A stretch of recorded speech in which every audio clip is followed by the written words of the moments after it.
We're going to turn now to that wide-ranging, exclusive interview with former President George W. Bush. Diane sitting down with the former president and Mrs. Bush. Diane? Thank you so much, David. I'm back here in Dallas. We're at the George W. Bush Library, and he and Mrs. Bush are going to weigh in on the news and their lives in private as the library is about to open.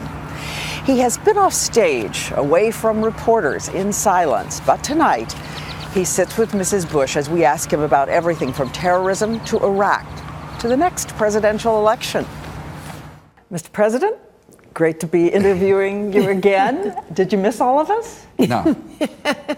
Well, I miss you as a person, but not as I don't miss your profession. Why am I not surprised by that? Well, you know, I had all the fame I needed. I've decided to stay out of the limelight because, one, I'm comfortable with that decision, and two, I don't really want to undermine our president. And frankly, the only way for me to generate any news is to either criticize the president or criticize my party. I'm not interested in doing either. The former president remembering what it is like in the crucible. Last week, the president of 9/11 watching the president of the bombings in Boston. The terrorism in Boston. Yeah. Many people have wondered if it took you right back to 9/11 when you heard it. I was deeply concerned that this could have been, another highly organized attack on the country. And it still may be. Again, I don't know the facts, but I do know that it's really hard to protect the homeland. Those who want to do harm only have to be right one time, and we have to be right 100% of the time. Whether it be that or the explosion at West Texas, I mean, it harkened back the days where you become the comforter in chief. In other words, you try to help heal souls that are hurting. And chart the future. A year and a half after 9/11, he ordered the U.S. invasion of Iraq. The museum acknowledges no weapons of mass destruction were found. Iraq. I noticed that you say in the exhibit, no stockpiles of weapons of mass destruction were found. Right. So we're just laying out the facts, and that was a fact. 58% of the people saying it was not worth it in their view. I can't remember the numbers, but 58% of the people initially said it was worth it. I think the removal of Saddam Hussein was the right decision for not only our own security, but for giving people a chance to live in a free society. As far as I'm concerned, the debate is over. I mean, I did what I did. And historians will ultimately judge those decisions. And in an unusual approach, the museum actually asked the visitors to make those decisions too.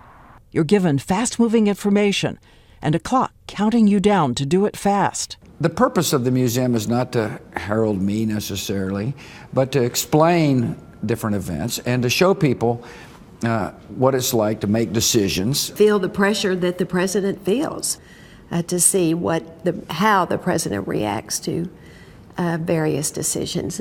And we ask about the presidency and his party. What will happen in 2016? Do you have one word for the Republican Party today? You will exist in the future. I thought you were going to say Jeb Bush. Well, he would be great. Two words. Yeah, he would be a marvelous candidate if he chooses to do so. He doesn't need my counsel because he knows what it is, which is run. Your brother versus Hillary Clinton? Well, it'd be a fantastic photo. I'm fascinated by all the gossip and stuff that goes on, but the field won't become clear till after the midterms. One of the issues in the party in which there seems to be some shift taking place among senators is gay marriage. We know that Mrs. Bush has weighed in. They ought to have, I think, the same sort of rights that everyone has. I'm not ready to weigh in? No, but thank you for trying. Not going to say if you've changed your position too? I am not weighing in on issues. I mean, see, you're either in or out. And I understand your job, and you're doing a fine job of doing your job. But I've really made the decision to not be a part of dealing with these current issues. For now, he's steeped in private life, a new granddaughter, Mila. So is it going to be grandma and granddad? Is it going to be... We don't know yet, really. George wants to be called Jefe, boss. El Jefe. El Jefe. Holding that little child was one of the great joys of my life. I remember holding Barbara and Jenna when they were born, and there's a picture in the museum that memorializes that moment. An 11-day-old granddaughter and an 88-year-old father.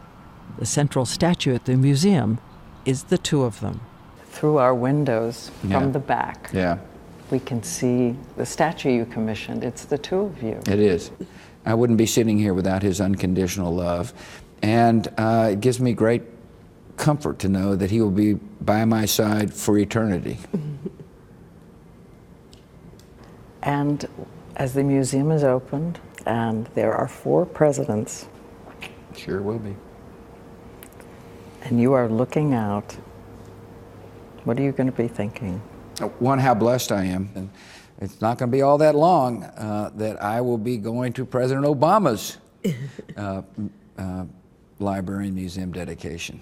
As I look out, it'll be really a chance to see friends from all over the country and lifelong friends from Midland. A lot of them are coming. They said they'll be here if there's free food.